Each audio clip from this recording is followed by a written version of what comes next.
Blood of the Eternal Sky. Part 1, Ashes of the Wolf Star. I was born beneath a sky that never forgave weakness. The elders of my clan used to say that every man carries two shadows, one that follows behind him and one that waits beyond the grave. I never believed them until the night I first saw Temujin, the man who would become Genghis Khan. On that night, beneath a sky bruised black by storm winds, I understood that some shadows walk among the living long before they are crowned by death. I was no more than 16, a half-starved son of a broken family. My father had died in a petty skirmish between steppe clans, and my mother, bless her courage, had kept me alive with nothing but dried mare's milk and the stubborn hatred that poor people carry like armor. She told me the world owed us nothing but the right to breathe. She was wrong. The world would soon owe us fear. Temujin arrived at our camp with only 7 riders. Their faces were carved by wind and war. Their horses were lean as hunger.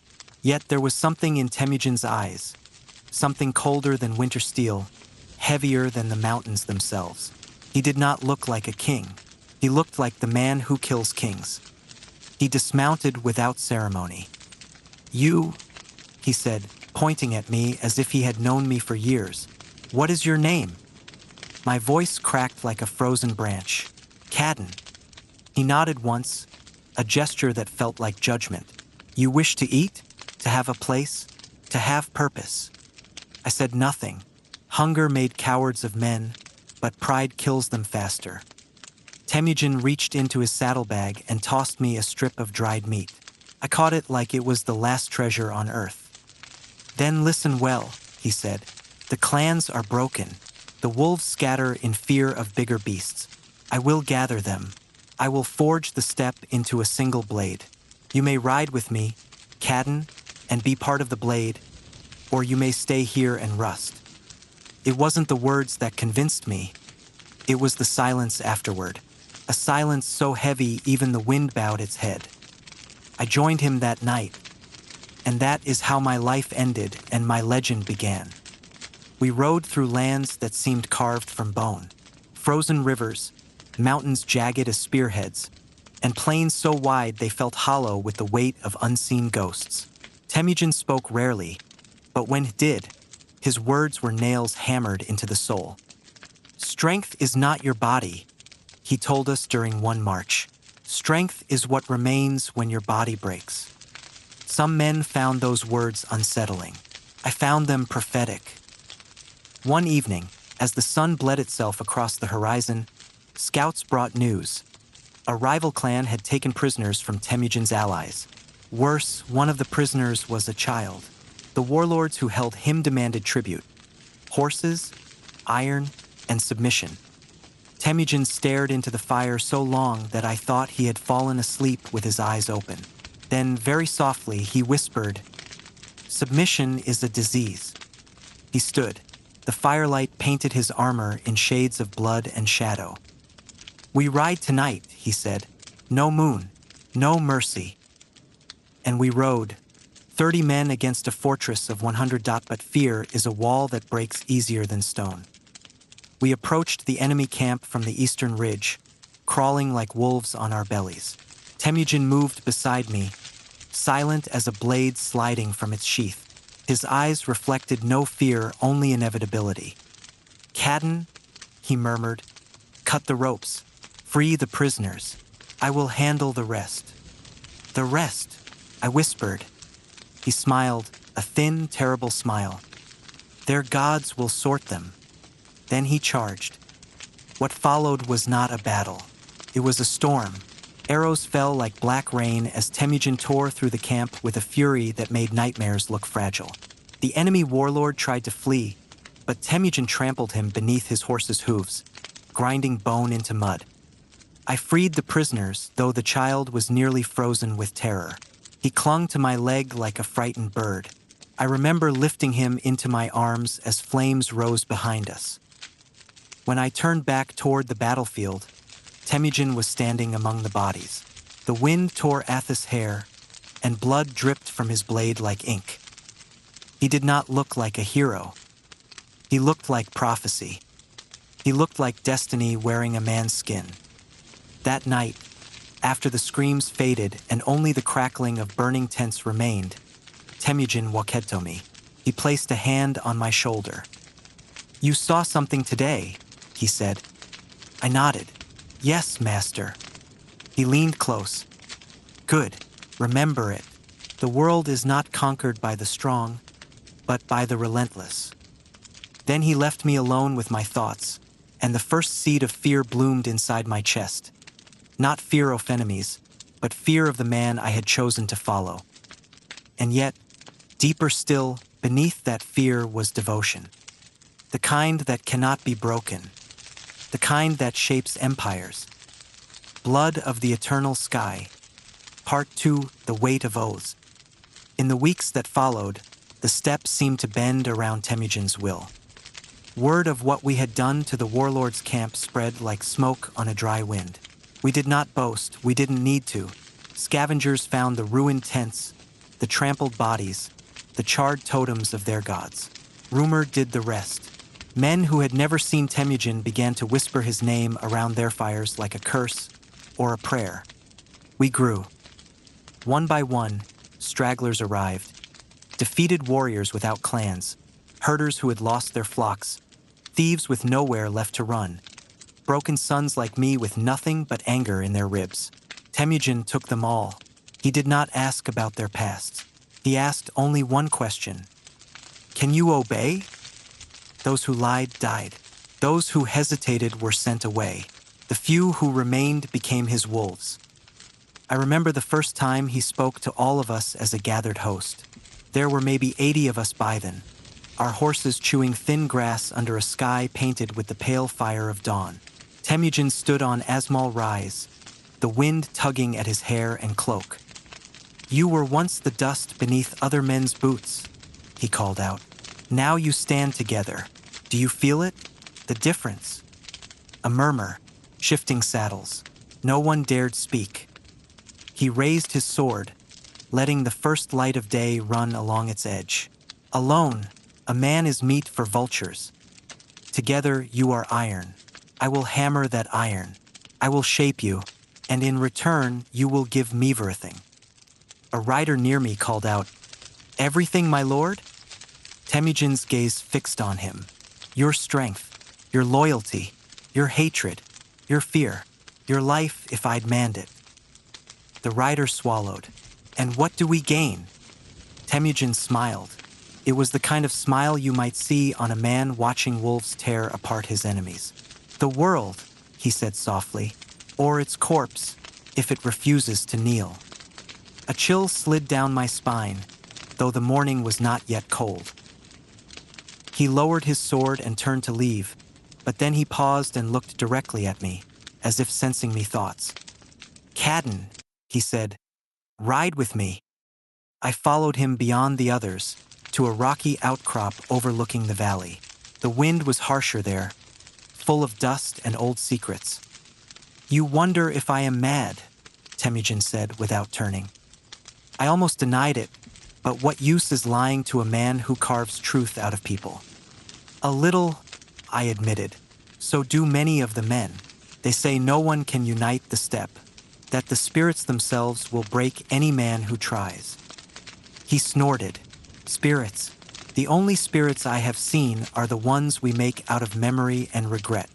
He glanced at me. "Do you believe the steppe wants to be free?" "I don't know what the land wants, master." "I do," he said. "It wants blood, and order. The clans have given it plenty of one, and none of the other."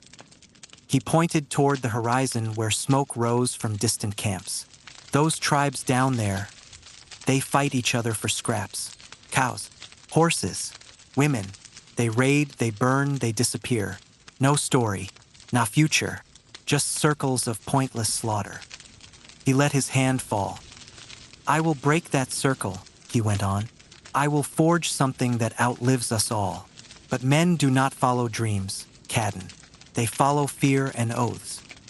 "Oaths can be broken," I said. He studied me carefully then, as if weighing whether to cut my throat or trust me with something heavy. "Exactly," he murmured. That is why we are going to change what an oath means. The first test of this new meaning came soon. A delegation approached our growing camp, riders bearing the banners of a powerful clan. Their leader, Togrul, called himself Khan and rode a horse draped in silk, as if silk could stop arrows. His escort was polished, their armor bright, their expressions proud in the way rich men are proud of things they did not earn. Temujin met them in the center of our makeshift encampment, surrounded by warriors whose armor did not shine but had been darkened by real use. I stood at his right hand, close enough to see every twitch in Togrul's face. Temujin, Togrul said, offering a practiced smile, the steppe hums with tales of your ambition. Ambition is for men who do not yet have power, Temujin replied calmly. I have necessity. A faint crease appeared between Togrul's brows. He had expected flattery, not defiance. I come as a friend, the Khan said. These lands are restless. The Tatars stir in the east. The Merkit raid from the north. Alone our clans will fall. Together we may stand. Temujin tilted his head. And how would we together stand? As allies, of course, Togrul said smoothly. You and your riders join my banner. I will grant you pasture, wives, silver. When I call, you raid for me. When I feast, you sit near my fire. It sounded like a generous offer to men who had known only hunger. I saw several of our younger warriors glance at one another, eyes bright with sudden dreams. Temujin noticed too. He smiled slowly, as if amused by a child. I do not sit near another man's fire, he said. I build Miaoun. Togrul's friendliness thinned. Be careful, Temujin. The steppe has many khans, but only one sky. It does not favor those who grow too bold. The eternal sky does not care about boldness, Temujin replied, only about who survives long enough to be remembered. Their gazes locked like blades. I felt the tension coil in the air, sharp and invisible. Then, to my surprise, Temujin bowed. Still, he said, I will accept your alliance, Togrul Khan, but not as your hound, as your equal. Murmurs slithered through both entourages. Togrul's lip twitched, but he nodded. Very well, equal then. We shall carve up our enemies side by side. They exchanged gifts, horses, cloaks, promises. But I saw the way Togrul looked at Temujin when head-hot no one noticed. A mixture of envy and caution. And I saw something else in Temujin's eyes when the older Khan rode away. Patience. The kind a hunter shows while watching a wounded animal limp toward a trap. That night, Temujin called his closest riders to a small fire away from the main camp. There were only 13 of us, men who had followed him through hunger, frost, and slaughter. The flames cracked between us, casting our faces in restless light. He spoke quietly, but the words sank deep. Togrul needs us now, he said. His enemies press him from all sides. But remember this, a man who gives you gifts to secure your loyalty will one day try to buy it back when he decides you've grown too strong. One of the older warriors frowned. You do not trust him, my lord? Temujin chuckled. I do not even trust the ground I walk on. It has swallowed better men than me. We waited. He will betray us, Temujin went on. Maybe not today, maybe not this winter, but he will. When that day comes, I expect you to remember the oaths you made to me. Oaths bound not by word alone, but by blood. He reached into his cloak and drew out a small knife with a bone handle. Stretch out your hand, Cadden. My throat tightened, but I obeyed. He sliced my palm with a single swift motion. The pain flared hot, then dulled. Blood welled, dark and thick. Your oath? He asked. I clenched my fist, letting the blood drip onto the packed earth. I am yours, Temujin, until the sky falls or the rivers run dry. He nodded and moved to the next man, and the next, cutting each palm in turn. Some warriors grimaced, some smiled grimly. A few looked like they might weep, but none refused. When all 13 of us had bled into the dirt, Temujin knelt and pressed his own cut hand to the earth, mixing his blood with ours. "Listen," he whispered. For a moment, all I could hear was the wind. "This ground will remember us," he said. "When we die, when our bones crumble, when new clans rise and fall, the steppe itself will hold our oath. Others swear to gods. We swear to the land that will drink our blood and carry our stories."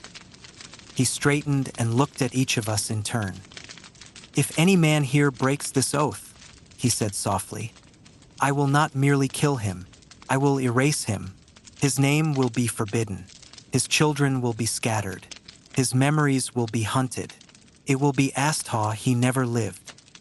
My stomach nodded. This was more than a promise. It was a curse. Yet, as I looked around the circle, I saw only determination in the other's eyes. We were nothing once. Now, in this small ring of fire and blood, we had become something else. Not just men. A weapon. The years that followed carved that weapon sharper. Togrul honored the alliance at first. We raided his enemies, struck fast and hard where his more cumbersome forces could not reach. In return, he shared loot and livestock, even giving Temujin one Ophi's daughters in marriage to seal their bond. Camps grew, children were born, and for a brief time, the steppe seemed almost peaceful. But peace rots men quicker than war. Temujin saw it before any of us did. "They grow soft," he muttered one evening as we watched Togrul's warriors feast. The older Khan had invited us to his main camp to celebrate a victory over a neighboring tribe. Music shook the air. Meat fat sizzled. Men laughed too loudly into the night. I glanced at the revelers. "They won today," I said. "Let them enjoy it." "Winning is a drug," Temujin replied. "Take too much, and you forget how easily it can be taken away." He nodded toward a cluster of young nobles, their armor polished, their hands heavy with ornaments. "Look at them. They drink, they brag about their lineage. They think the sky favors them because they were born in silk. But the sky does not care whose sons they are. It cares who bleeds for what they hold." "And us?" I asked. "What does the sky see when it looks at us?" He smiled, but there was something tired in it. "Wolves," he said, "and wolves do not stay leashed forever." The betrayal came like all betrayals do, wrapped in friendship. A season of famine struck. The herds thinned. Foals died in the snow. Smaller clans began raiding richer camps just to survive. Temujin's growing host was strong, but we were not yet a full nation. We relied Togrul's pastures and his political shadow. One night, Togrul invited Temujin to council. Only a handful of us were allowed to ride with him. He was among them. The old Khan greeted us inside his largest gur, a circular tent filled with rugs, furs, and the scent of rich food. The air felt heavy, as if it had been breathed too many times by men who never rode far. "Brother," Togrul said warmly, embracing Temujin, "come sit. We have much to discuss." We sat. Cups of fermented mare's milk were poured. I drank cautiously. I trusted the drink as little as it trusted the smiles. They spoke of raids, shortages, possible alliances. The conversation twisted like smoke, until at last, Togrul sighed dramatically. "These are hard times," he said. "Too hard for divided banners." "I agree," Temujin replied. Togrul watched him closely. "Some of my nobles, they fear you. They say your men are too disciplined, too loyal. They say you dream of being Khan of all the steppe." Temujin's face revealed nothing. "Do they fear me more than they fear the Tatars, the Merkits, the Gene Empire beyond the desert?" "Fear is not rational," Togrul said. "It is contagious." He leaned forward. "They will move against you, Temujin. If I protect you, they will say I am weak, that I have surrendered my authority. My own son whispers poison in their ears." My hand fell to my sword hilt beneath the table. "What are you saying?" Temujin asked. Togrul spread his hands. I am saying that if you were gone, if you disappeared quietly, this unrest would end. My clan would stabilize. The steppe would avoid a war it is not ready for. The gur seemed to shrink. The fire snapped between us. Slowly, Temujin set down his cup. You are asking me to walk into the snow and die for your convenience? Not die, Togrul said quickly. Retire. Take your closest men, your family, and go east. Live there Asa Lesser Prince. I will send you tribute. You will be safe. But you must leave now, tonight, before Minables act. His voice faltered as he saw our faces. Temujin's eyes had gone cold. Not fiery, not furious, cold. The kind of cold that cracks stone. You already gave the order, Temujin said quietly. Your nobles are moving against my camp even as we speak. Togrul swallowed. I had no choice. There is always a choice, Temujin replied. You chose fear. He rose slowly, every movement controlled. Kaden, he said without looking at me. We are leaving. Togrul's guards stepped between us and the tent's entrance. Steel rasped. No, the old Khan said, desperation seeping into his tone. If I let you go, my son will turn the clans against me. They will say I am too weak to cut out a rival. Stay, accept exile. I beg you. Temujin looked at him for a long, long moment. In that silence, I remembered the night he had spoken of oaths, of erasing traitors so thoroughly their names became curses. When he finally spoke, his voice was almost gentle. Togrul, he murmured, I once called you father. The older man flinched. Temujin nodded, as if answering his own thoughts. I will not kill you today. Not here. Not like this. But know this, the sky will not remember you as a father Khan. It will remember you as the man who betrayed his own blood. He turned to the guards blocking our way. Move, Temujin said, or test whether your loyalty to him is worth your life. For one breathless heartbeat, I thought they might actually attack. Then something in Temujin's gaze broke them. They stepped aside. We left without another word. By the time we reached our camp, flames lit the horizon. Togrul's nobles had not waited. They had descended on our tents with the cruelty of jackals. Wagons burned. Women screamed. Children scattered like startled birds. Some of our warriors fought, but many were cut down in their sleep. I remember riding through the chaos, my sword already slick with blood, and seeing a young boy clutching a bow too big for his hands, tears freezing on his cheeks as he tried to notch an arrow. I swept him onto my saddle with one arm and cut down the man charging toward him with the other. Hold tight, I growled. He buried his face against my armor, shaking.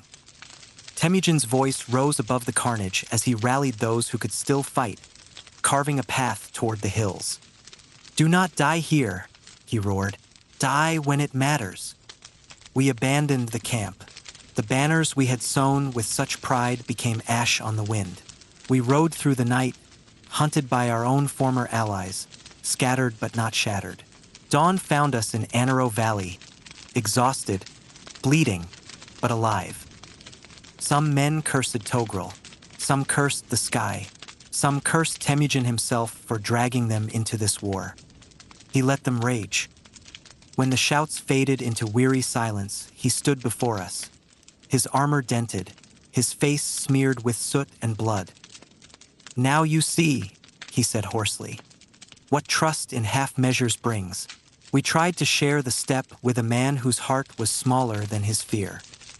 He looked around at us, at the wounded and the orphaned and the furious. If you wish to leave, go. Find another lord. Crawl back to Togrul and beg him for scraps. Or wander alone until wolves or winter take you. I will not stop you. No one moved. He drew his sword and stabbed it into the ground. Those who stay, he said, must understand.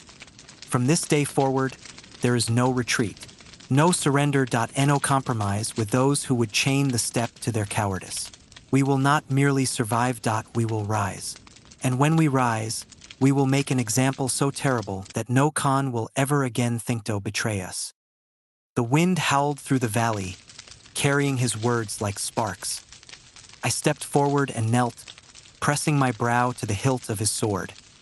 My blood is yours, Temujin, I said, until it runs dry. One by one, the others did the same. Some faces were streaked with tears, some twisted with hatred, some hollow with loss. But in every pair of eyes, I saw the same fire. Something had died in that burning camp. Not just our tents, our families, our brief taste of security.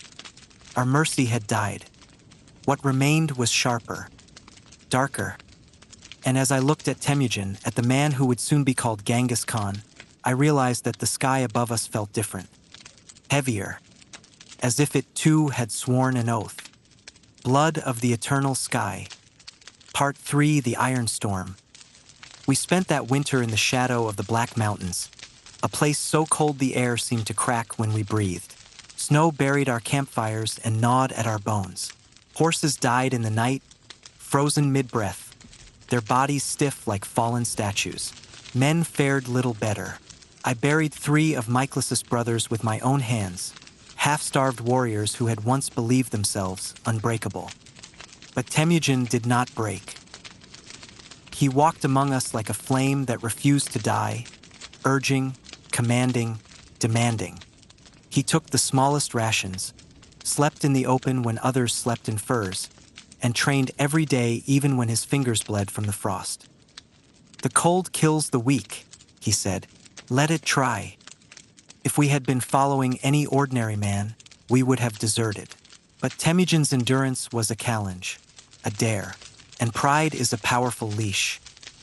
One night, as the storm howled like a dying god, Temujin summoned the surviving captains to his tent. I sat beside him, my cloak stiff with frost. The others shuffled in, gaunt and silent. We will not last another month like this, said Jelm, one of Temujin's oldest companions. The snow takes our horses. The cold takes our strength. Togrul's riders hunt us. We must flee east. Flee where? Temujin asked quietly. Anywhere, Jelm said. Even exile is better than death in a pit of ice. Temujin's eyes narrowed. Exile, he repeated, tasting the word like something rotten. If we run now, every clan on the steppe will smell our fear. They will hunt us forever. There is only one way out of this. His gaze swept over us like a blade. We must kill Togrul. A stunned silence fell. Even the storm outside seemed to pause and listen. But he commands thousands, another captain whispered. We are barely 100, and starving.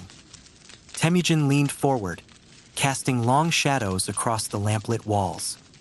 A hungry wolf is more dangerous than a fat lion. Togrul sits warm in his GR. His nobles drink and boast. They think we are dying out here. Let them think so. When the snows begin to melt, we strike. Jelm frowned. Where? At night, Temujin said. In the narrow passes where cavalry cannot form lines. We will bleed them until their own horses choke on the bodies. I felt a shiver run down my spine that had nothing to do with the cold. Temujin stood, lifting the flap of the tent. The wind roared in, carrying flakes of sharp ice. Come, he said. We followed him into the storm. He climbed a ridge overlooking our meager, dying camp. The moon was a pale wound in the sky. Below us, our warriors huddled around dim fires, gaunt as shadows. Temujin raised his arms to the sky. Eternal blue sky, he shouted. If you wish to test us, then test us. If you wish to break us, then break us. But know this. His voice thundered, a roar swallowed by the wind and hurled back again.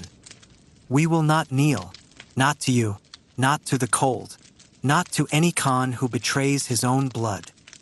The wind screamed louder, as if answering him. Snow whipped his face, his hair, his armor. He did not blink.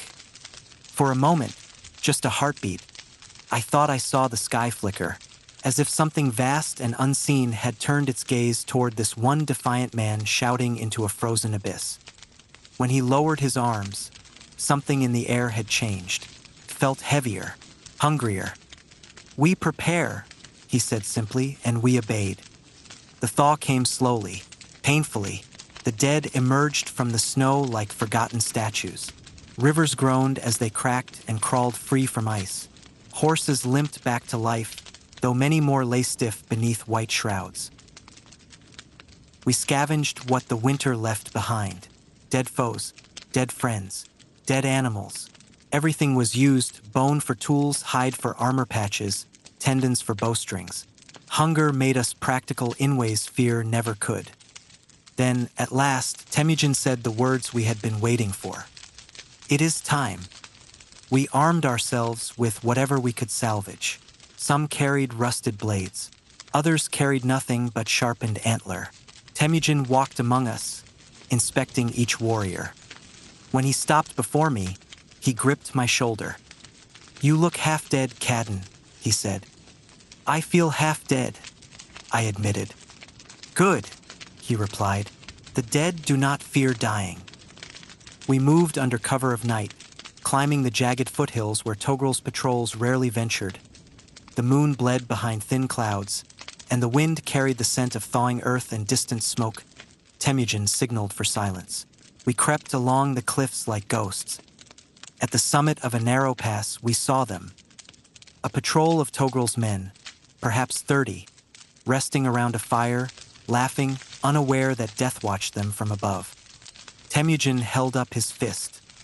"Wait." We waited until the firelight dimmed, until the laughter softened, until the patrol began to settle down to sleep. Then Temujin whispered, "Now." The descent was swift and merciless. We fell upon them like shadows with teeth. Their shouts barely left their throats before we silenced them. My blade found flesh again and again. Hot blood steamed in the cold air. The ground drank it greedily. When it was done, the snow around the fire had turned black. Temujin wiped his sword and pointed down the pass. "This is where we kill them," he said. "This is where Togrul will bleed." He ordered the bodies dragged into the narrowest part of the pass. We piled stones, logs, frozen corpses, anything that could slow an advancing force. Then we waited, hidden among rocks and ridges. Dawn came, then mid-morning, then noon. At last, hooves trembled the earth. Togrul had sent a full vanguard, hundreds of riders, armored and well-fed. Their banners snapped proudly in the wind. They saw the blockade of bodies. They slowed. That was their mistake. Temujin rose from behind a ridge, bowstring already drawn. "Loose!" he roared. The world exploded into arrows. They rained down from both sides of the pass, piercing armor, flesh, eyes. Horses screamed and collapsed in tangled heaps. Warriors fell off saddles like cut wheat. The front ranks tried to charge. Temujin signaled again. "Push!" We shoved the piled bodies and stones down the slope. They crashed into the cavalry like a rolling mountain of death. Horses toppled, crushing their own riders. The pass became a slaughter pit. "Now!" Temujin bellowed. "For every child they burned, for every family they scattered, take their blood." We charged. I remember the sound first. The snap of bones beneath hooves, the wet crunch of steel through flesh, the choking gurgles of dying men. I fought like a man drowning in fury. What Togrul's nobles had done Tour Camp haunted me. Every swing of my blade was a memory sharpened into violence. Temujin fought at the front, carving a path with terrifying precision. He was not raging. He was not screaming. He was silent, calm, cold, a reaper doing the work of death itself. By the time the few survivors fled, leaving their dead horses to block the pass, our hands were slick with blood to the wrists. Temujin stood amid the carnage, panting lightly. "This," he said, "is what mercy buys us." He pointed to the horizon where Togrul's banners fluttered far off, unaware of the doom coming for them. "No more half-wars," he growled. "No more alliances with cowards. We finished this." We descended from the mountains like an iron storm. Temujin's plan was simple, brutal, and brilliant. Instead of attacking Togrul's main camp directly, he sent messengers to every clan that had ever suffered under Togrul's greed. Promises of freedom, promises of strength, promises of revenge. Some laughed, some hesitated, but many, so many answered. Men who had lost brothers to Togrul's taxes, women whose husbands had been executed for defiance, young warriors hungry for glory, old warriors hungry for justice. They gathered around Temujin like sparks around a torch, and from sparks a wildfire grew. The clans united behind him not because of his lineage, but because of something far more dangerous: belief. I saw fear bloom in the eyes of Togrul's nobles as our numbers swelled. Their spies whispered of a new kind of army forming, a force bound not by bloodlines but by will, a force that did not scatter, a force that did not break. When we finally marched on Togrul's camp, we were no longer a band of starving survivors. We were an army. The sky above us rumbled with dark clouds, as if remembering Temujin's challenge. He rode to the front of the lines and raised his sword. "Tonight," he said, "we finish the old world." His blade pointed toward Togrul's banners fluttering in the wind like dying birds. "Let the sky watch, let the spirits tremble, let the steppe remember this night for 1,000 years." He turned his horse. "Ride." And we rode, not as outcasts, not as broken men, but as the storm that would carve the future. Blood of the Eternal Sky. Part 4, The Father's Fall. The night we marched on Togrul's camp, the sky burned red. Not from fire, no, not yet, but from clouds swollen like wounds, reflecting a hidden moon. The steppe seemed to hold its breath. Even the horses felt it. Their ears twitched, their muscles trembled. They sensed that the land itself was waiting for something terrible to happen. Temujin rode at the front, his cloak snapping behind him like a war banner forged from shadow. He did not speak. He did not need to. The silence around him was heavier than any war cry. Press down onus, carved our resolve into iron. I followed close behind, my heart thudding like a war drum. Togrul had once been a father figure to Temujin, a protector, a mentor. To kill him was to kill the last fragment of the boy Temujin once was. But boys do not build empires. We approached Togrul's main encampment just before dawn. The camp sprawled across the valley like a nest of drunken serpents. Tents clustered unevenly, guards pacing lazily, fires dying to embers. The old Khan believed we were still licking our wounds somewhere in the mountains. He did not believe in vengeance. He should have. Temujin raised his hand, and the entire army froze. His voice cut through the cold air like a blade. "No torches." We exchanged confused glances. Jelm whispered, "My lord, without fire they won't see us coming, but neither will we see our own footing." Temujin's gaze hardened. "Good. Tonight we fight as shadows. Let fear be our fire." I felt a chill crawl across my spine. Then he gave the order, "Move." We slipped through the grass like specters. The only sound was the faint rustle of leather and the soft breathing of horses. Our boots left no clear trace. Our weapons glinted only when a cloud slid from Thamun's face. The first guard died without making a sound. Temujin himself slit the man's throat, catching the body before it fell. He lowered it gently to the ground like an offering. "Togrul sleeps in the high tent," he whispered. "Cut off the head, and the body dies quiet." We advanced 0.5 guards, 0.10, 0.15, all dead before their minds could even grasp fear. It felt unreal, a dream carved from ice and silence.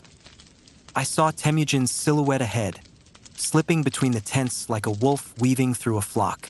His sword never hesitated. His breath never quickened. He moved with the calm certainty of nature itself, inevitable, merciless. We reached the center of the camp. There it stood, Togrul's great gur, larger than the rest, draped in embroidered hides, flanked by two golden standards that caught the moonlight. Temujin inhaled deeply, then exhaled through his nose, steadying himself. "This ends now," he murmured. He stepped forward, but a voice sliced through the silence. "Temujin." We spun around, blades raised. Out of the shadows emerged a figure armored in bright scale, hair braided in noble fashion. Sangam Togrul's son. His eyes gleamed with hatred and fear. "So," Sangam hissed, "you crawl from your icy grave after all." Temujin stepped toward him. "Move aside." Sangam laughed, a shrill, brittle sound. "You think you can walk into my father's camp and take his life like some bandit?" "Yes," Temujin said simply. Sangam's smile curdled. "You were always an ungrateful wretch. My father raised you like a second son, and this is how you repay him." Temujin's jaw tightened. "Your father did not raise me out of kindness. He saw a tool and he tried to keep that tool dull. When it grew sharp, he feared it." "Feared it?" Sangam spat. "He protected you. You would be dust without him. He gave you name, honor." Temujin cut him off. "He gave me betrayal." Sangam's face twisted. "I should have killed you the night you were born. You and your cursed blood." He lifted his sword. Temujin's voice dropped low, almost gentle. "You are not worth my blade, Sangam. Leave. Run far. If I see you again, you will die." For a heartbeat, Sangam wavered. Then pride poisoned him. "I will feed your skull to my dogs." He lunged. The clash lasted only seconds. Sangam swung wildly, fueled by rage. Temujin moved with deadly precision. Sidestep, twist, strike. His blade punched through Sangam's armor, piercing his ribs. The young noble gasped, dropping Tohi's knees. Temujin held him upright, their faces inches apart. "You had everything," Temujin whispered. "Power, wealth, a father's love. And you wasted it all because you feared a man who had nothing." Sangam's eyes rolled back. Temujin let him fall. The camp was waking now. Shouts echoed in the darkness. Torches flared to life. Warriors stumbled from their tents. Temujin pointed to the great gur. "Kadin," he said, "with me." We stormed the tent. Inside, Togrul sat upright on his bedding, eyes wide with disbelief. He looked smaller than I remembered, old, trembling, wrapped in layers of embroidered furs that could not hide the decay of age. "Temujin," he whispered, "my son." Temujin froze. It was the first time since the betrayal that I saw him hesitate. "Do not call me that," Temujin said quietly. Togrul spread his hands. "I did what I had to. My own nobles would have killed me if I had not moved against you." "You could have warned me," Temujin said. His voice cracked just once. "You could have given me a chance." Togrul's face tightened. "And risk my own life? My clan? My legacy? I chose survival." Temujin stepped closer, the blade in his hand catching the lamplight. "And I choose justice." Togrul's breath quickened. "Temujin, listen. We can fix this. Kill my enemies with me. Your brothers, your wives, your children will be welcomed here. We can rule together, as we once dreamed." "We never dreamed," Temujin said. "You dreamed of command. I dreamed of a world where betrayal did not decide a man's destiny." Togrul stared at him, stunned. His lips trembled. "You would kill me? The man who saved your life?" Temujin's eyes glistened, not with mercy, but with the pain of an old wound reopening. "No," he whispered. I am killing the man who tried to end it. Togrul lunged for a hidden dagger. Temujin struck first. His sword cut clean, swift, final. Togrul fell back with a soft, wet gasp, clutching a throat that was no longer whole. His blood spilled across the rugs, soaking into the embroidered symbols of his lineage. He stared up at Temujin, eyes wide with disbelief. Then the light left them. Temujin stood over the body for a long, still moment. The tent was silent except for the faint hiss of the oil lamp. Finally, he spoke. "Father, I release you." He closed Togrul's eyes with 2 fingers.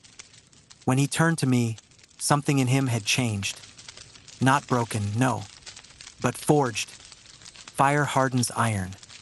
Pain tempers steel. Betrayal sharpens destiny. The man before me was no longer Temujin the outcast, the stray wolf, the survivor. His gaze burned with the weight of storms. "Cadden," he said, "gather the men." "Yes, my lord." He stepped out into the night. Outside, the camp was chaos, shouts, clashes, the glow of spreading fire. But when Temujin emerged, everything seemed to pause. Warriors turned, torches flickered, the wind itself seemed to bend toward him. He raised Togrul's golden standard and snapped it in half. The crack echoed through the valley. Then he threw the broken crest into the fire. The flames roared higher, as if devouring old history. Temujin drew his bloody sword and lifted it high. "I am done bowing," he thundered. "The age of false khans ends tonight. From this moment," he pointed the sword to the sky, "I claim the mandate of eternal blue sky." His voice rolled like thunder across the camp. "I am the master of my fate. I am the storm of the steppe.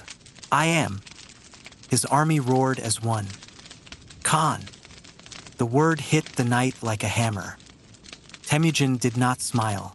He did not celebrate. He simply lowered his sword, the flames reflecting in his cold eyes, and said, "Burn this camp to the ground. Let no trace remain. We march at dawn." And as we set fire to Togrul's world, I realized something. This was not the rise of a king. This was the birth of a conqueror. A man the world would one day call Genghis Khan, blood of the eternal sky. Part 5, The Uprising of 1,000 Banners. The dawn after Togrul's fall was the first I remember without a master above us. No banners but ours, no orders but his. The smoke of the burned camp still clung to our cloaks. Ash rode the wind like ghosts searching for new lungs to haunt.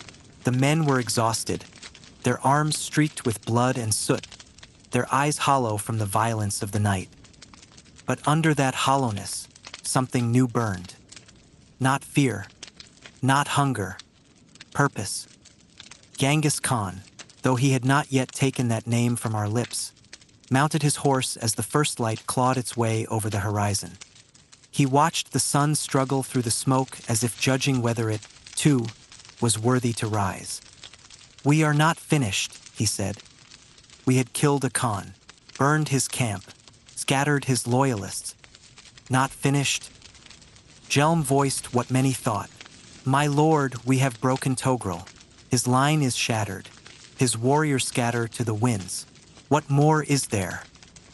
Genghis Khan, Temujin to the boy I once followed, Khan to the man I now served, turned his gaze across the vast, rolling expanse of the steppe. "The chains he represented still hold the clans," he said. "Old loyalties, old grudges, old blood, mangling to dead names like children clutching their mothers. We must rip those names from their tongues." He pointed to the horizon.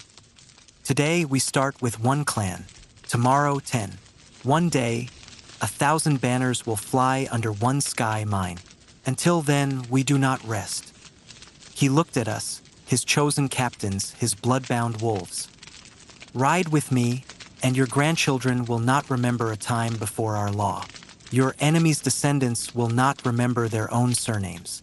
only the name of the storm that swallowed them. His eyes settled on me for a heartbeat. And you, Cadden, you will bear witness. I bowed my head, though something icy stirred under my ribs. To witness a storm is to be half destroyed by it. We rode for days, then weeks, a tide of steel sweeping across grasslands that had once felt endless but now seemed small beneath our ambition. Smoke trailed behind us. Burned camps, shattered oaths, broken banners. The first clans to face us underestimated what we had become. They remembered Temujin the outcast, the hungry wolf who needed allies and favors. They did not know Genghis Khan, the storm that no longer begged the sky for mercy. We gave them a choice. Submit or vanish. The first chieftain who refused, a proud man with a fur cloak and too many rings, rode out to meet us with his 100 riders. He raised his chin and laughed when he saw our numbers. You bring less than 1,000 men and dare to demand my submission? He scoffed. Who do you think you are? Genghis Khan did not even dismount. I am the last offer you will receive, he said. The chieftain sneered. I bow to no bastard of the steppe. Then you will not bow at all, Genghis replied. He raised his hand. Our archers knocked, drew, loosed. The chieftain died mid-laugh, 3 arrows blossoming from his chest. The remaining riders faltered. Some turned to flee, others tried to fight. We killed them all. Then we rode to the clan's camp. Their warriors, those who had stayed, already knew what had happened. The women and children watched us through veils of fear and hatred. Genghis Khan rode to the center of the camp. Your chieftain is dead, he announced. He chose pride over your lives. I offer you a different fate. He gestured to us. My law is simple. You obey. You join our hunt, our wars, our burdens. You swear your blood and your horses, your bows and your sons to me. In return, you will never again fear midnight raids from neighbors. You will never again wonder who leads you when winter bites. You will never again be forgotten. He let the silence burn. An old woman stepped forward, leaning on a stick. Her eyes were bright points of anger in a wrinkled face. And if we refuse? She asked. Genghis Khan's voice sharpened. Then you will not live to regret it. They did not test the promise. They knelt. First a few, then more, then the entire gathering, dropping to their knees like grass under storm wind. Some bowed in fear, others in calculation, a few, I think, in something like hope. When they rose, they were no longer that clan. They were ours. It did not happen overnight. Empires are not built in a single battle. They grow like scars, layer upon layer, each wound leaving its mark. Some clans submitted quickly. They saw the direction of the wind and turned their faces into it. These who absorbed with little blood. Others resisted. I remember one in particular, a tribe of horse archers fierce as eagles, proud of their ability to disappear into the grass. They refused every envoy, refused every generous offer, refused every warning. Genghis Khan's patience snapped like a bowstring. Very well, he said to us, if they will not join the living, let them join the dead. We rode with a chosen force, light and fast. No wagons, no spare baggage. We moved like knives. The clan tried to flee, but the steppe was no longer big enough to escape us. Our scouts harried them, driving them toward a narrow river valley where the ground sloped steep and treacherous. They camped on the far bank, thinking the river would slow us. Genghis Khan studied the water in silence. It was shallow but swift, full of broken stones. Cadden, he said. Yes, my lord. Do you remember the night I freed those prisoners? The boy you carried through the fire? I frowned. Of course. That boy is now old enough to ride, he said. He is somewhere in this army. He has seen our enemies burn. He will see this too. I did not understand at first. Then he raised his arm. Drive them into the river. We feigned a frontal assault, then split our forces, encircling their camp like wolves closing around a wounded stag. Arrows rained. Panic spread. The clan tried to break through our lines and failed. In terror, they surged toward the only direction that seemed open. The river. Men, women, children, horses, all crashed into the icy current, trampling one another, slipping on sharp rocks, armor and soaked furs dragging them down. The strongest tried to swim. The weakest were pulled under immediately. Our archers stood on the banks, loosing shaft after shaft into the chaotic mass. The water turned red. I watched, my bowstring groaning from repeated draws, and felt something. Not guilt, that had burned out of me when our own camp had gone up in flames long ago. Not pleasure. Only beasts enjoy mindless killing. What I felt was weight. Every drowning face, every hand reaching up before vanishing beneath the surface, every scream swallowed by rushing water. They all curled around my ribs like iron bands. Genghis Khan rode along the bank slowly, expression unreadable, watching the drowning clan with the scrutiny of a judge watching a sentence carried out. When the last body stopped moving, he spoke at last. "Remember this," he said. "This is what defiance buys." One of the younger warriors, face pale, whispered, "Was this necessary?" Genghis turned his head, eyes hard as flint. "Mercy for a few is cruelty for the many," he said. "If one clan defies us and lives, others will follow. Each will cost us blood. I would rather spend theirs than yours." He looked down at the crimson-streaked river. "Let the steppe drink them," he murmured. "Their bones will become grass. Their grass will feed our horses. That is the only peace the stubborn deserve." I wished, then, that I believed in gentle gods. But the only god I knew wore a man's skin and rode at the head of our army. With each victory, our camp grew. What had once been a ragged assembly of desperate riders became something larger, something terrifying in its order. We created ranks, tens, hundreds, thousands, each officer responsible not for his own glory, but for the discipline of those beneath him. "If a man runs," Genghis Khan said, 10 men will be punished. If one betrays, his entire unit will be shamed. We rise and fall together. We are one body, one fist. He gave us laws simple but iron hard. Stealing from a comrade? Death. Desertion? Death. Rape during campaign? Death. Disobeying a direct order in battle? Worse than death. Erasure. I saw it once. A man disobeyed a horn signal, charging too early in a skirmish. His recklessness nearly cost us a flank. After the battle, he was brought before Genghis Khan. The man knelt, shaking. "My lord, I only wanted..." Genghis Khan raised his hand. No explanations. He did not order the man killed. He ordered something harsher. Strip him of his armor, his horse, his name. From this moment, none of you will speak to him, look at him, or acknowledge his existence. He will walk behind the camp, eat last if food remains, sleep outside the circle. If he dies, no one will bury him. His memory ends here. The man sobbed, trying to throw himself at Genghis Khan's feet. Our guards held him back. "Please, my lord, kill me instead." Genghis Khan's gaze was like winter. "This is worse than death," he said. "That is the point. Let every man learn from your solitude." The days that followed were horrible to watch.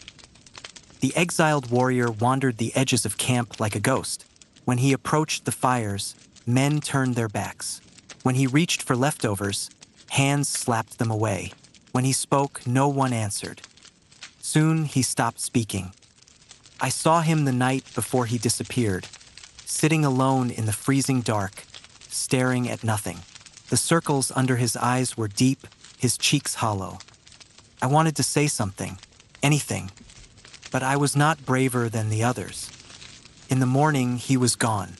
Maybe wolves took him. maybe the cold, maybe his own hands. His name, as ordered, was never spoken again. Genghis Khan never mentioned him. He didn't need to. The lesson lingered like frostbite, unseen at first, deadly in time. But terror was only half the shape of his rule. The other half was justice. A harsh, merciless justice, but justice nonetheless. When a noble tried to seize the wife of a poorer warrior, claiming right of rank, Genghis Khan had him dragged before the assembled unit. The woman stood there too, trembling, eyes wide. "Did he force you?" Genghis asked her. She hesitated, then nodded, tears spilling. The noble stammered, "My Khan, I was drunk. I did not." Genghis Khan's sword flashed. The noble's tongue fell to the dirt before the rest of him did. "This army has one rank," Genghis said, his voice loud enough for all to hear. "Those who obey, and those who are dead." He turned to the woman. "Your husband still lives?" She nodded, stunned. "Then he will receive part of this man's herds. You will lack for nothing. The man who wronged you is gone. His sons, if he has any, will serve in the rear ranks until they earn back honor. We were not used to such things. Under other Khans, the strong devoured the weak and called it tradition. Under Genghis Khan, the strong devoured the enemies. And the weak became strong or died trying. The more clans joined us, the more our camp transformed from a wandering horde into something that felt like the spine of a new world. Blacksmiths forged arrowheads and spear points from scavenged metal. Scouts mapped passes and rivers, memorizing every hill and ravine. Messengers rode in relays, carrying orders that could move tens of thousands in a day. And above it all, like a hawk riding the highest winds, was Genghis Khan. He slept less than any man I knew. When we rested, he planned. When we planned, he listened. When we argued, he watched.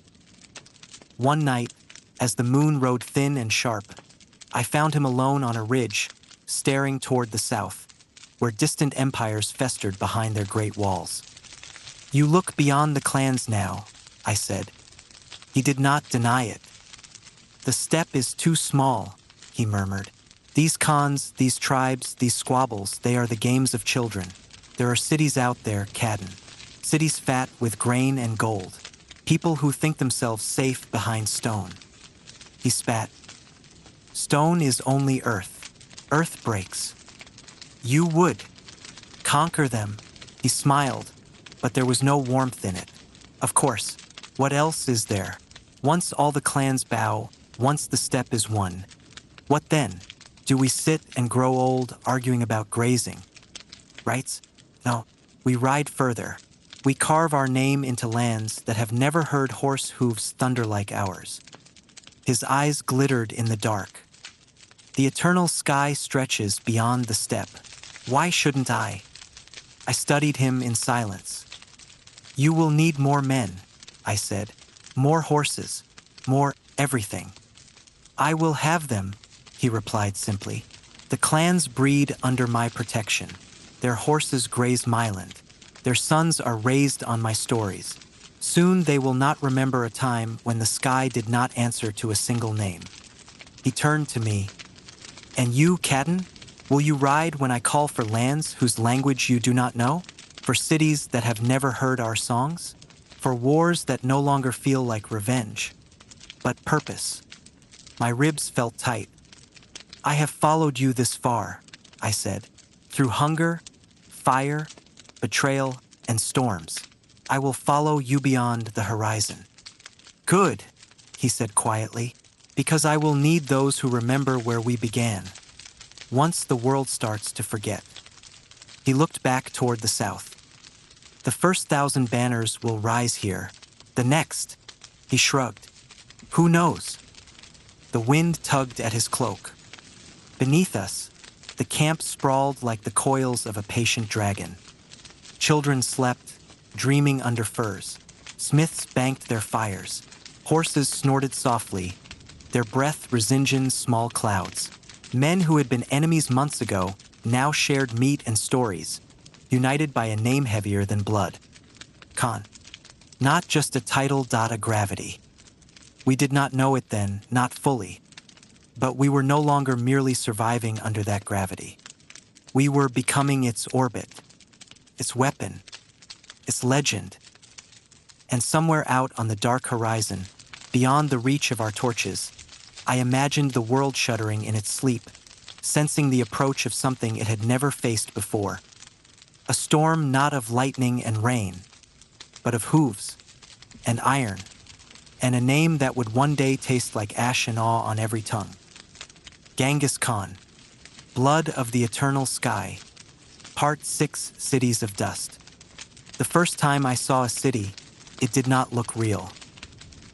We crested a low ridge at dawn, the horizon painted gold by a newborn sun, and there it lay, a vast sprawl of stone walls, tiled roofs, smoke rising from chimneys like the breath of a sleeping beast.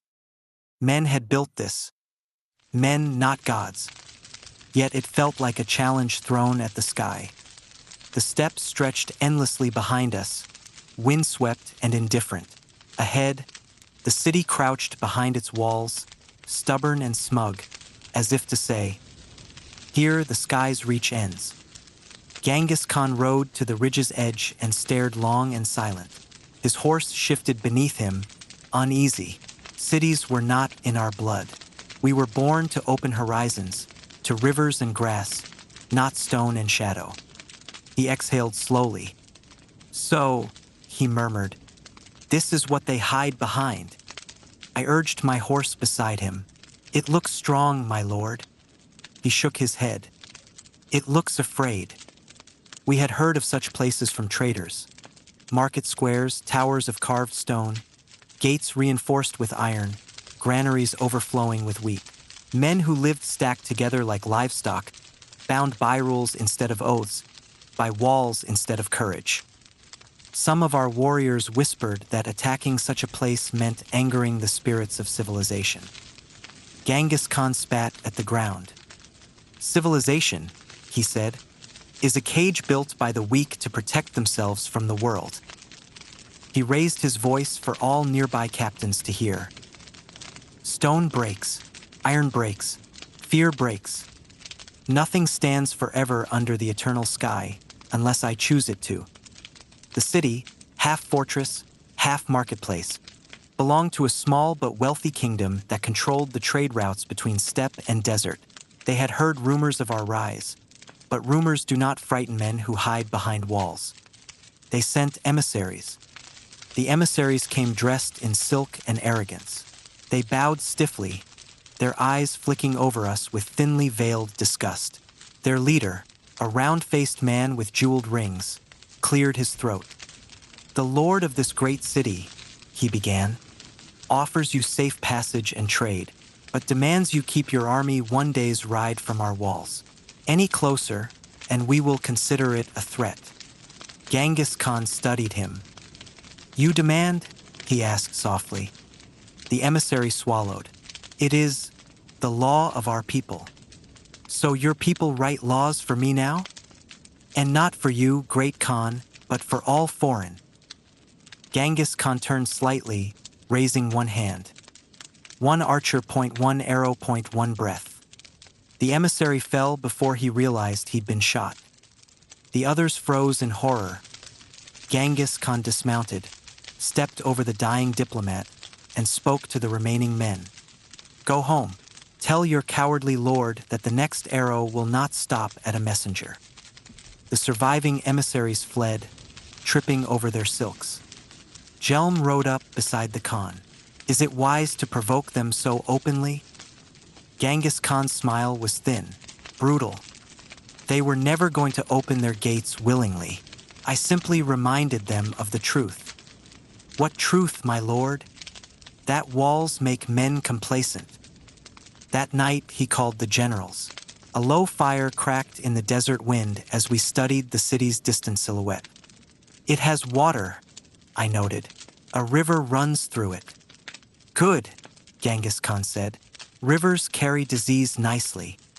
Another captain frowned. "You mean to poison them?" No, Genghis replied, only to let them poison themselves. Fear is a sickness. He pointed to the north. Their walls are tall, but they rely on towers that signal from one to another. Cut the towers, steal their sight. To the south, they store grain in the low quarter. A single spark will ruin an entire winter's food. To the west, they have one gate built for trade, not defense. Too wide, too trusting. He tapped the map. Cities die differently from clans. They die from hunger, from chaos, from losing the belief that their walls matter. His eyes gleamed. We will give them all three. The siege began the next day. But it was not a siege like the ones told in stories. No rows of ladders, no battering rams smashing gates. Genghis Khan had no interest in wasting men on stone. We attacked the outskirts, not the walls, caravans, farms, wells, fields of barley. We captured every farmer who fled, sending them back with stories.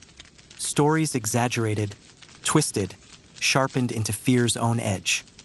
The Mongols drink the blood of the men they kill. They shoot arrows from beyond sight. They spare no one, not even children. They slit the throats of sleeping camps. They ride without rest, without breath, without mercy. None of it was entirely true. None of it needed to be. Fear did our work for us. Soon, the city closed its gates, not because we forced them, but because they were too terrified to leave them open. Genghis Khan's eyes gleamed in the firelight. Good, he said. Let them trap themselves. Weeks passed. The city weakened. Supplies dwindled. Desperation grew. We intercepted their messengers, cut their reinforcements, scattered their cavalry. At night, we lit fires on the hills, moving them from place to place so that the city's guards believed our numbers far greater than they were. Then came the moment. One evening, a dust storm swept in from the desert, thick, choking, blinding. Horses cried out. Men covered their faces. The sky vanished. Genghis Khan mounted his horse. Now, he said.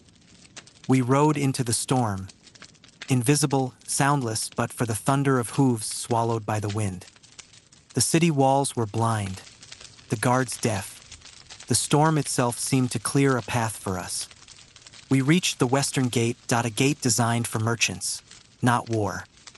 Tempered wood, iron hinges, heavy, but not heavy enough. Genghis Khan pointed. Fire. Pitch-soaked bundles were thrown. Torches followed. Flames roared upward, bright, violent, hungry. The gate shrieked as the metal warped. Men on the walls screamed orders lost in the storm winds. Sparks danced like crazed insects. The hinges broke. The gate sagged, collapsed, and the storm swallowed the city. We poured in like shadows unleashed. The first defenders fell in confusion, coughing dust and smoke. The streets erupted into chaos, firelight flickering off narrow alleys, terrified faces ducking into doorways, arrows slicing through swirling grit. I remember a woman screaming from a balcony as a burning wagon crashed into the street below. Amon, armed with nothing but a kitchen knife, charged me.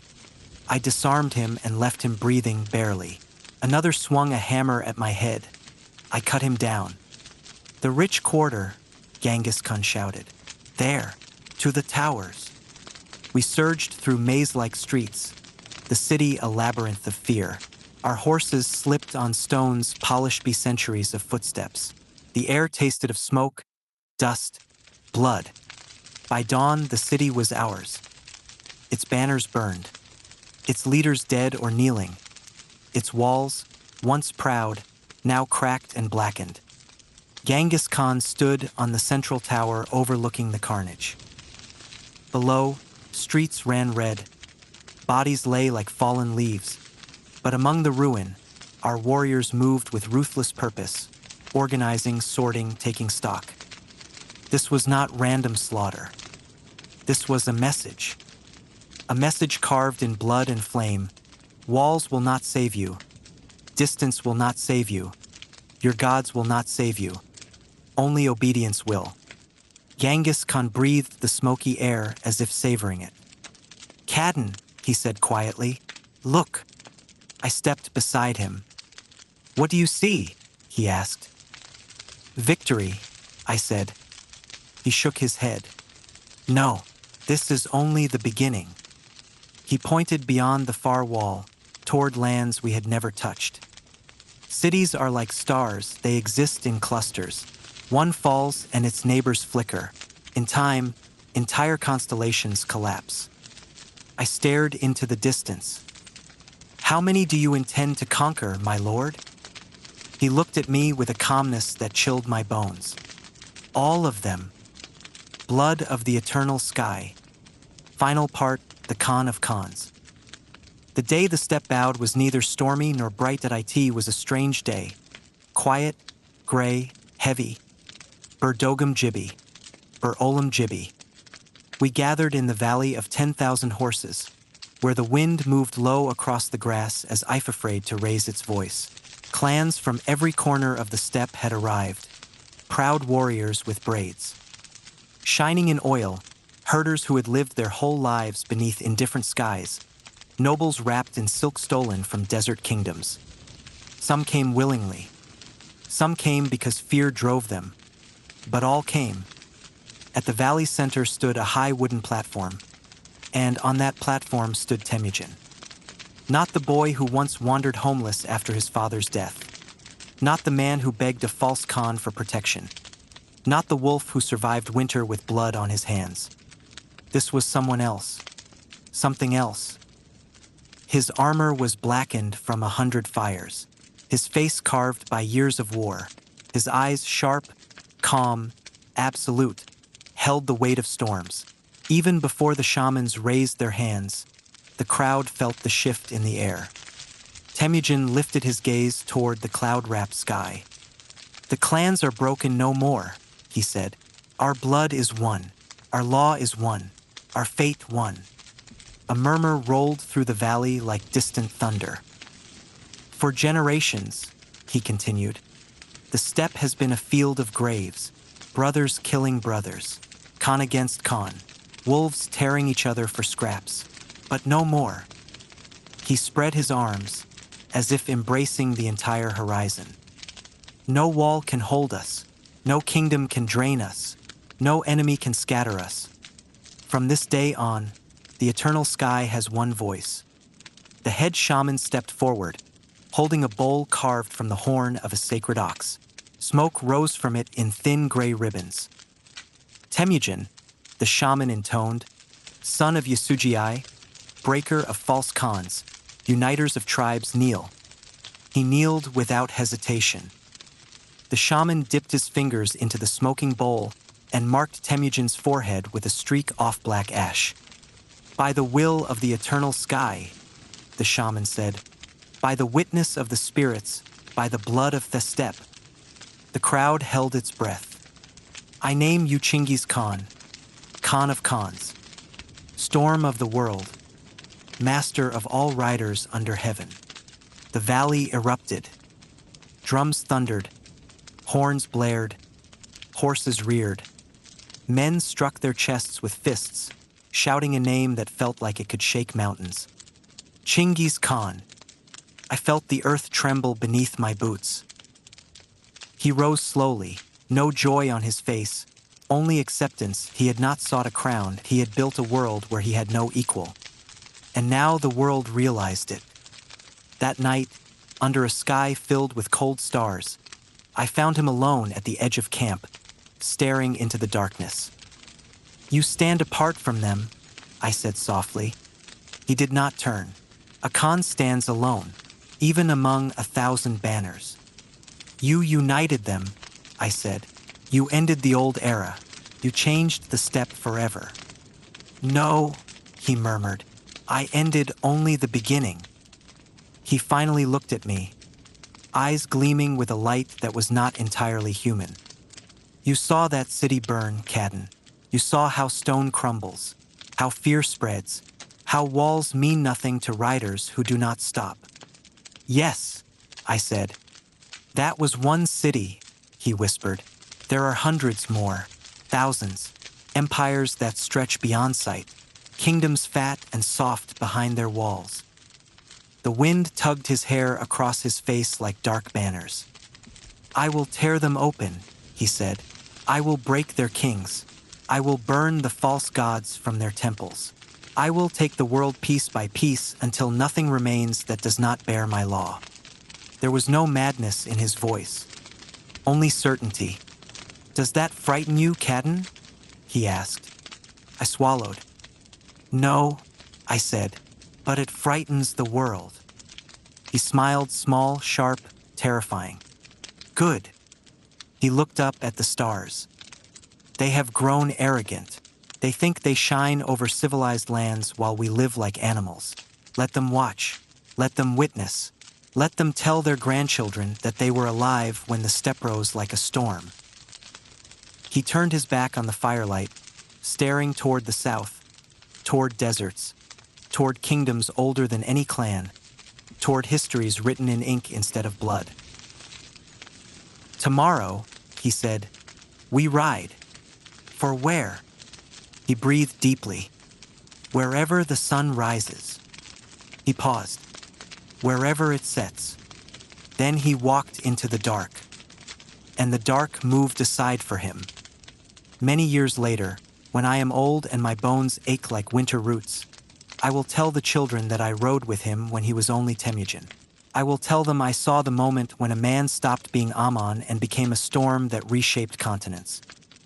Some will ask if he was cruel. Some will ask if he was righteous. Some will ask why we followed him. I will answer. He was the steppe made flesh. He was the weight of our hunger, the blade of our vengeance, the echo of our ancestors' cries. He was the wolf the world forgot to fear until it was too late.